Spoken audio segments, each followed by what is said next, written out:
Goeie. Goeiedag. Ik Goeiedag. ben Wieberjager. Hoe zijn je? Wieberjager.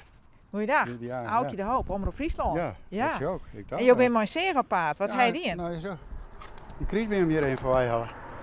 Zo, die staan hier nog in. Ja, die moet toch een keer opruimen worden. Oh nee. Ja, wist die? Zo. Ja, weer.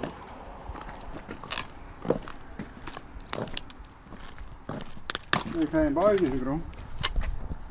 En daar druk ik hem dan niet. Aha. Zo. Hij zit al hier op een vers plakje. Ja, ja. En jij bent altijd de man die dat doet. Nou, ja. Mijn vrouw die beheerde dit altijd en die doet het hier net meer. Dus, zo. En wat is dit? Streekcentrum, dit is van de buurt. Hè. Dit ding is van, gewoon van Jobbige, Jan Zwaag, Oud-Janne.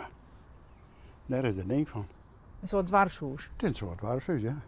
Daar hadden we kaartspelen en zulke dingen doen we er altijd in. Zo? Ja. En jou en je vrouw bent degene die het wat het Nee, eer nog op net heeft. meer, want de vrouw die doet het hier net meer. Die had 36 jaar in. Zo, dat, ja. En waarom ben je nou opgehouden? Nou ja, ik ben bij de dikke 70 dus. Dit wie een beste kriesbeen trouwens. Ja, alleen, ik ken me nog nooit zo lang aan, maar hij was net zo dik. Dus dat kan wel, maar Hoe heet wie die? ik dacht wel 4 meter. Ja. Zo, dan houden we daar dat streekcentrum, dat brandt dan jongs. En dat begint dan, nou ja, ik ken mijn stalen wel uit. Maar dan gaat de kries bij hem ik aan. En dan gaat de naast vooruit. En dan gaat het om klok. Ja, dat, ja, Ja. Zo Nou is wat doen we. gebeurd. nou is wat gebeurd.